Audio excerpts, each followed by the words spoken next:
Kate, would you like to share your screen? All right.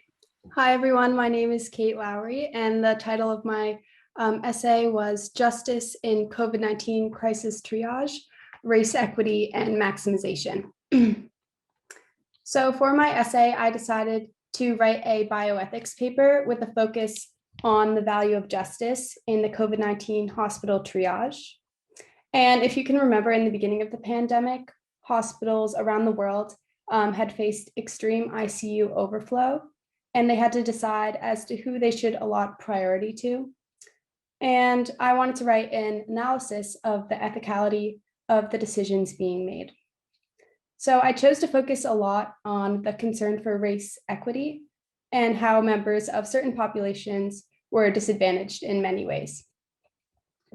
So I just wanted to read the beginning of my essay to give you a little bit of an introduction as to what I'm going to be talking about. So the COVID-19 pandemic has forced hospitals into a crisis standard of care that has required the allocation of limited resources and forced clinicians to make the difficult decisions about who gets the ventilator, dialysis machine, or ICU bed. The crisis standard of care triage scoring guidelines in place today follow the utilitarian framework of maximization, which allocates scarce resources to those deemed most likely to survive long-term in order to save the maximum number of lives. At times, this goal can supersede the principle of justice by placing those in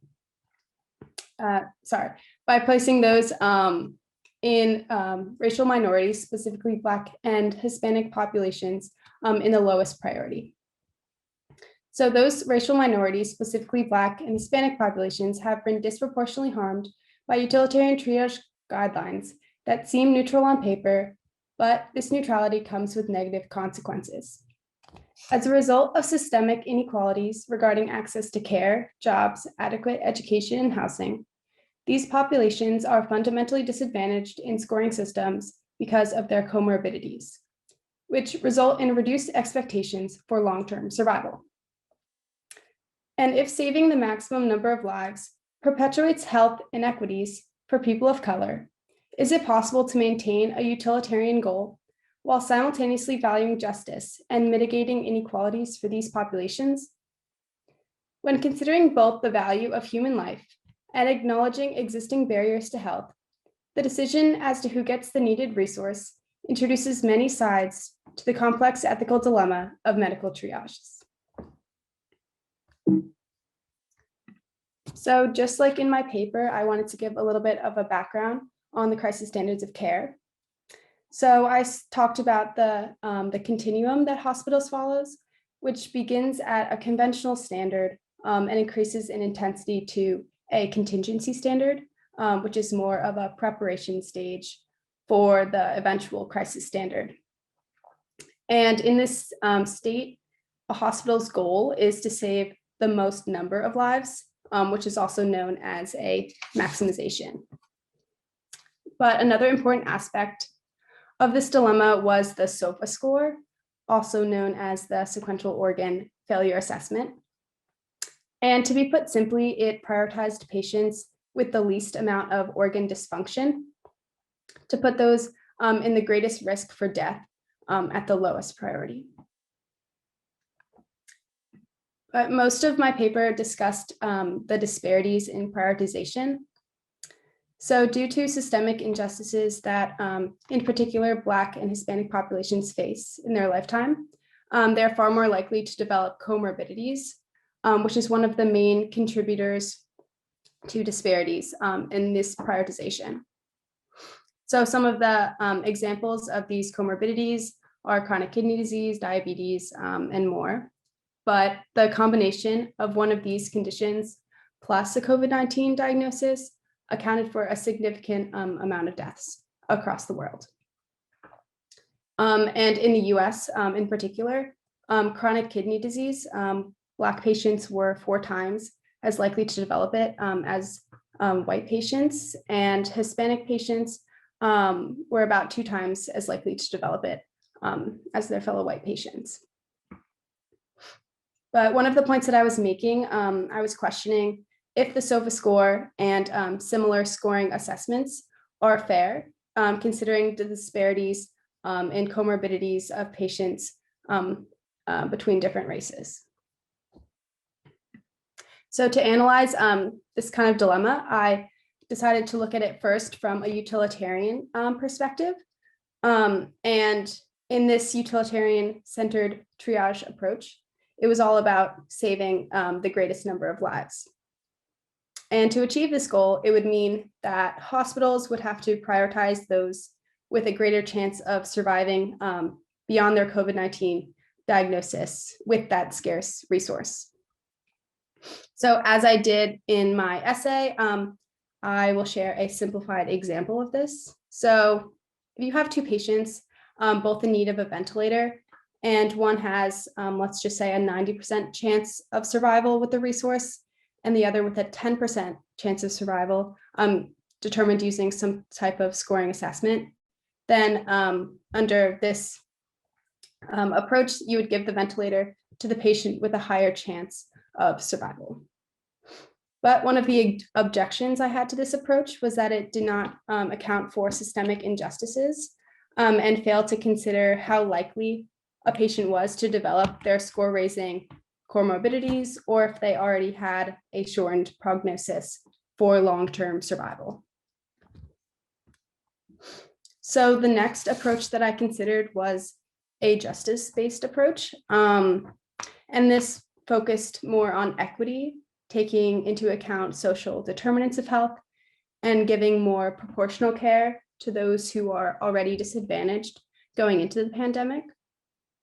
So if two patients come in and one is at a higher disadvantage due to a variety of factors, including their race, the area that they live or work, and how they may have developed those health conditions, then they would ultimately be prioritized. And I argued that it is vital to take these factors in account because it wasn't exactly at the forefront of what a lot of healthcare providers were thinking of during this crisis standard.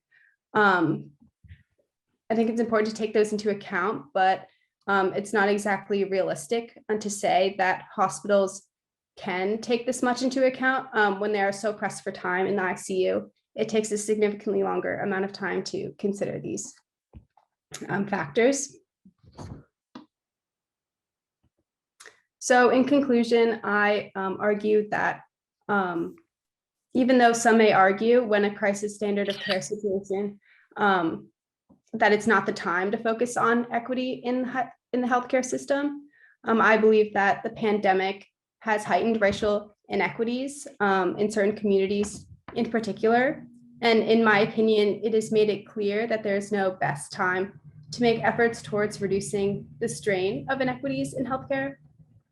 And with pros and cons to both the utilitarian approach and the justice-centered approach that I discussed, both aspects need to be adopted into the already existing guidelines that have been set.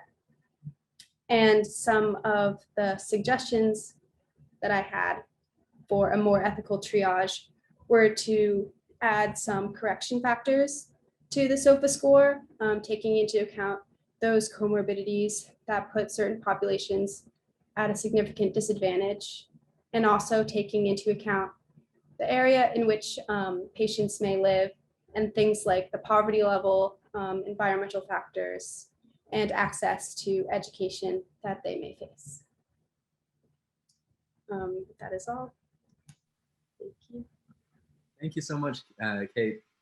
That was a super interesting presentation, and I'm sure the judges have a lot to say about it. Tom, would you like to go first? Sure, yeah, thanks. Another absolutely fascinating presentation. So I want to ask a kind of devil's advocate question, which is, why does equality matter? So if someone was a really hardline utilitarian, they'd say, look, all that really matters in ethics is trying to bring about as much good as possible. And the original system you described is doing that.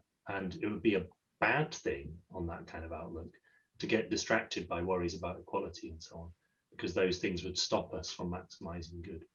Do you think you could argue against somebody who said that?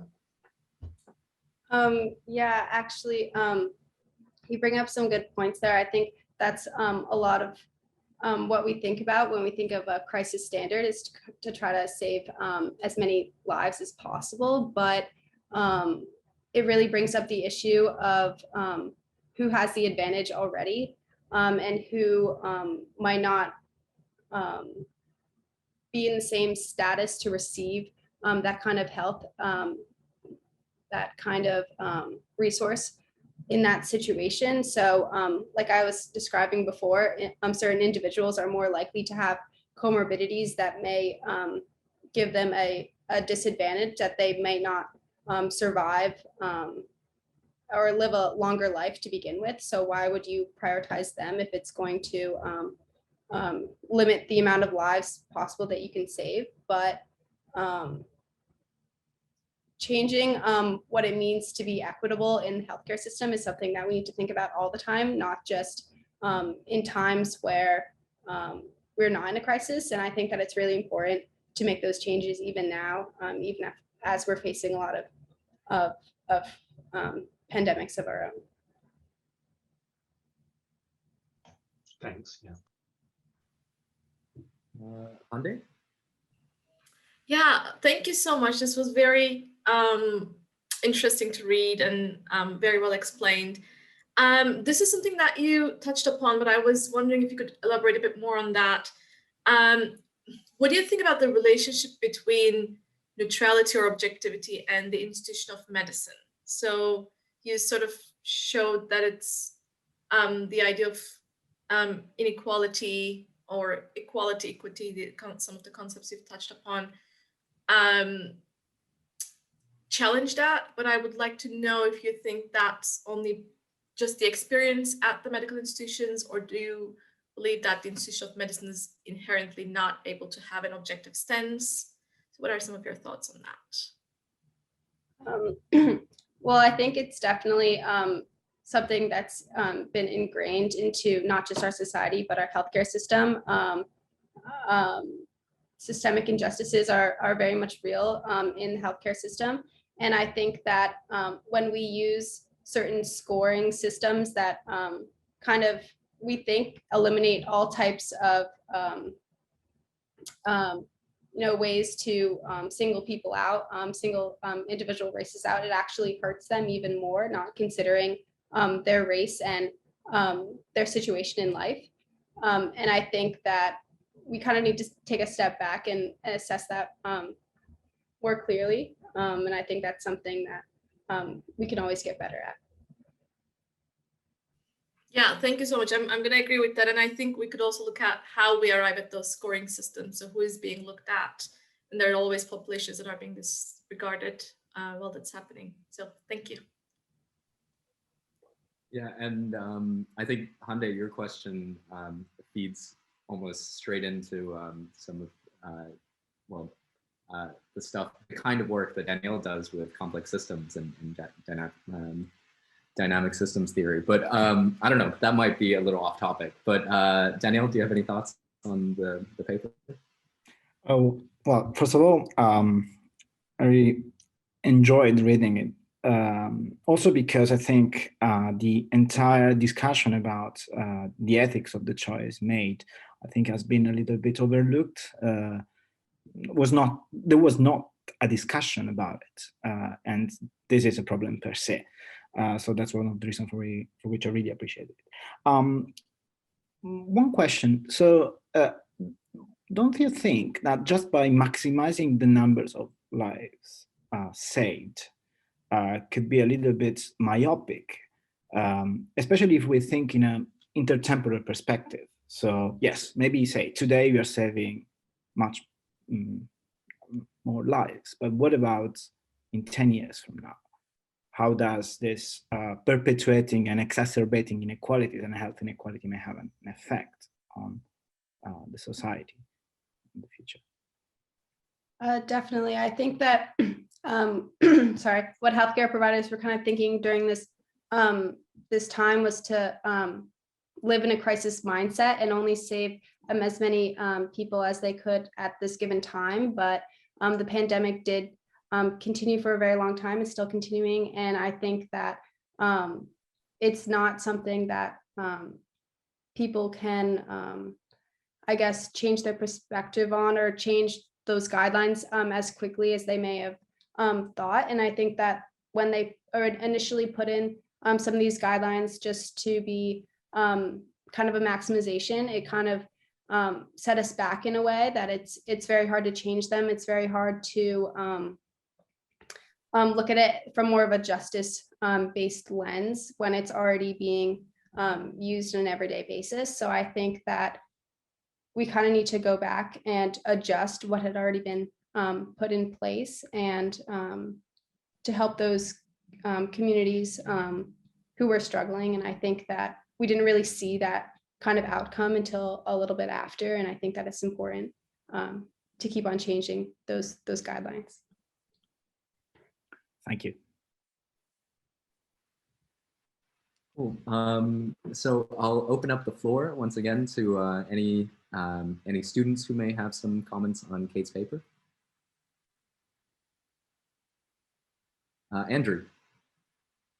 Yeah, so you presented lots of good perspectives. I think that you said like the medical care, the medical system can sort of adapt. I feel like in our society, if we have a medical system, like maybe some physicians are like do discriminate against their patients, or they have a system that inherently discriminates against certain groups, it's a little hard to just say, you know, adopt this new mindset and just help the people like without like having like actual maybe like rules and things. So I was just wondering, are there any, you know, practical like implementations that can actually shift the a change within the system? Yeah, so what I was kind of bringing up at the end of my paper were just some small suggestions that I think that we can all make. And a lot of those had to do with changes to the scoring systems that we have in place, and just taking more into account in those scoring systems. So taking into account where people live, if they are more exposed, or if they are in poverty, in an environment where they are not, I guess, as safe, or do not have as much access to resources. And I think that just thinking about more about our patients and not just the score that's being put up, I think that would help. All right.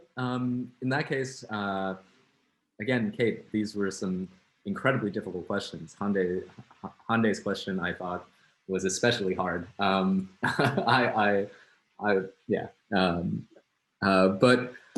thank you so much for your essay. It was really thought-provoking for me as well. I agree with all the things that the judges had said. Danielle mentioned how you touched on this subject that, you know, weirdly no one was really, at least to my knowledge, talking about that, but seemed incredibly important. And once you pointed it out, almost like a little obvious, but only in retrospect. But another wonderful paper. A quick virtual round of applause. Thank you, Kate.